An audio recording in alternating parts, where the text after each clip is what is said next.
Hello everybody, welcome back to my channel. It's Wednesday, and of course it's late because I went out and I was like, oh, these Wednesdays just keep sneaking up on me. I feel like I never know what to say, and then I get on here and then God just gives me the words. So that's what we're gonna do again today.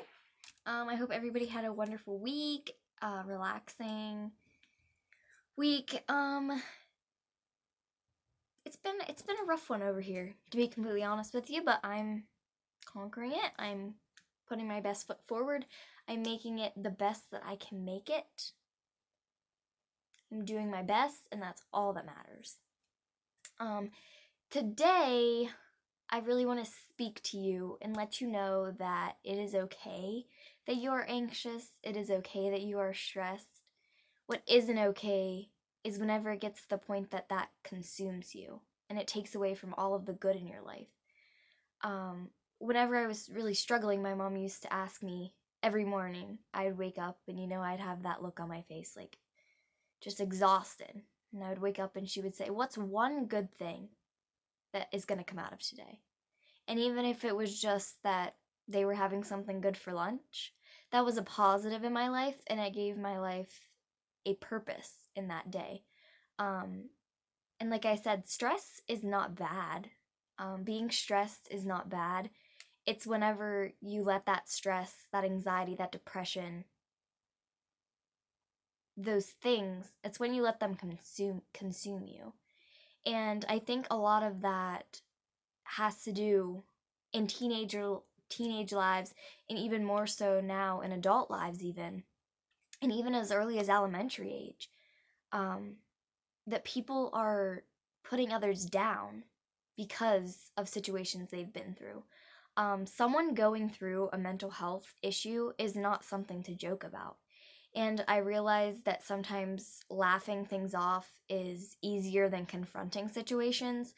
But if someone is struggling with anxiety, depression, stress, things like that, I feel like our society needs to be more receptive of that, and we need to be more open to talking about it. I go to school with tons of kids who, one day I'll think they're perfectly fine, and then the next day I realize that they are really hurting inside, and no one else knows because no one else cares to know. The amount of kids that have come up to me ever since I started sharing my journey saying, thank you so much for speaking out about this. I didn't realize anyone else was going through it. And that hurt my heart because honestly, there are so many people in this world going through what you're going through. And speaking out about it could be something that could change the world. Even just telling one person, that could save their life. Just telling them, I'll sit here with you, I'll listen, you talk, I'll listen. You don't have to give them the answers. You just have to be there. You have to be that person to step out and say, I care about your life. I want to know about your life. What is going on? How can I help you? And if they don't want help in that moment, then you watch. You watch for signs. You watch for things that you can do. But we need to start realizing that this is more than just something we're battling. This is something everyone is battling. And we need to let people know that it's okay to ask for help. It's okay to have these things. But like I said, what isn't okay is when it continues to consume you. When it consumes you to the point where you don't have that joy for life anymore. And that's what really bothers me. And I guess that went really far down a hole, but it's something I'm very passionate about. And one of the reasons I've started all of my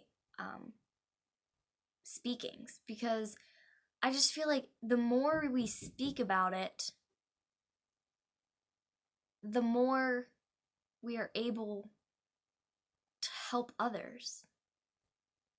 And not enough people are speaking about things that go on inside of our brains, things that go on inside of our minds, things that happen because of something someone else says. I know there are multiple times in my life where I've learned to control my anxiety.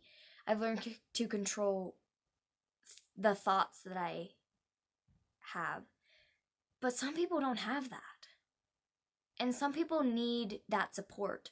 So instead of joking with them about something going on in their life, asking them if that thing is a cause for how they're feeling is so important. Now, with that being said, if you are going through something, self-love is so important. I think one of the biggest reasons why I was stuck in a rut for so long is because I was trying so hard to continue to please everyone, even though I wasn't even pleasing myself. And I know I've shared this before, but if you can't love yourself, you can't love anyone else. You can't. There is not enough love in your body to love someone else the way that they need to be loved if you can't love yourself. I wore my shirt today. I don't know if you can see it, but it says more self-love. And every time I wear it, I always get so many compliments. It's the simplest shirt. It just has a flower and the words more self-love on it. But I get so many compliments on it every time I wear it because everyone is always like, I love that shirt because it's so simple yet so powerful. Hearing the words more self-love, show yourself more self-love. You are doing way more than you give yourself credit for. Waking up every day and going to a place where you have to put your entire time, body, mind into that project or that item or that work, you should give yourself credit for that. Whenever I started my bullet journal for this new year, I made sure that in my planner, I put a box for me time, is what I call it, me time. And whether that is taking a bath, whether that is reading a book, whether that is cleaning up my room, whatever that may be for you, make sure you prioritize that. I strive every day to have at least 5 to 10 minutes where I can just sit and be. And whether that's my Bible journaling time, if that day it really spoke to me and that was the 5 to 10 minutes, I just felt relaxed. Whether that is planning something with my friends during the day at school. Every day is completely different. Sometimes it's me just sitting in my bedroom, just thinking. Sometimes that's my me time. Sometimes my me time is cleaning my room. That doesn't sound like a fun thing to do, but for me, it's something that makes me feel good. If something makes you feel good, remember that. Cleaning my room every Sunday night has been one of the biggest life changes in my life, just because even if there's not anything on the floor, just picking something up and putting it away has made my life so much more enjoyable to live because my space is clean and it makes me feel good. If you are not doing anything right now to make yourself feel good, do it. Take 5 to 10 minutes and do it. That is the number one thing I always tell my friends. When my friends contact me and they say, or I can just tell, when I can look at someone and say, what's the matter? Your eyes are sad. You look exhausted. And they're always like, yes. I have this one friend, always tells me, yes, I'm exhausted. I'm exhausted. And I'm like, what did you do today? I went to school. I did my homework. I did more homework. I studied. Now I'm going to go to bed. There was no time in there for you to make time for yourself. You need to make time for yourself. Those problems are not going to go away unless you and your body, you and your mind become one. Your body is not against you. Your body is trying to help you. In all reality, that is one of the main things that I learned from my doctor. Your body is not going against you. Your body is trying to work with you, but you yourself are working so hard your body can't keep up. Your body's like, I know this is the immediate reaction. I know this is how we help. But it's going so fast, it can't keep up. Or it tries to predict what's going to happen in 5 minutes. So that's where the anxiety comes in. Your brain automatically assumes that's what's going to happen because it's happened so many times before. So having those 5 to 10 minutes just reset your life, get your life back together in those 5 to 10 minutes. It doesn't even have to be long, people. I mean, yeah, go ahead. If you want to do me time for an hour, be my guest. But I know in my busy life, I don't have time to sit for an hour and meditate. And that's just not something that gives me joy, that causes me to feel good about myself. Maybe I had an amazing musical rehearsal and that's what I needed for my me time. Maybe spending time with my friends was my me time. But my me time equals time that makes me feel good. It gives me the joy so that the rest of the day or the next day, I can be like, yes, this time is crappy, but do you remember that really cool time when we were able to just be? When we were able to just relax and be ourselves and not have to worry about what else is going on in the world? That's the time I'm talking about. The time that makes you feel like you. It makes you feel alive again. And if right now your me time doesn't make you feel alive, that's okay. There were multiple times when my me time consisted of me laying on my bed sobbing. That didn't make me feel good. But after that, I felt relieved because I had gotten all of that out. Then I was able to get back up, show myself that I could do it, and I did it. And I've never once regretted it. So please, whatever your me time looks like, do it and do it to the best of your ability. You will only be the best version of yourself for others if you can be the best version of yourself for you. Okay? So, with that being said, I know it's so hard. Friend, I know it's so hard.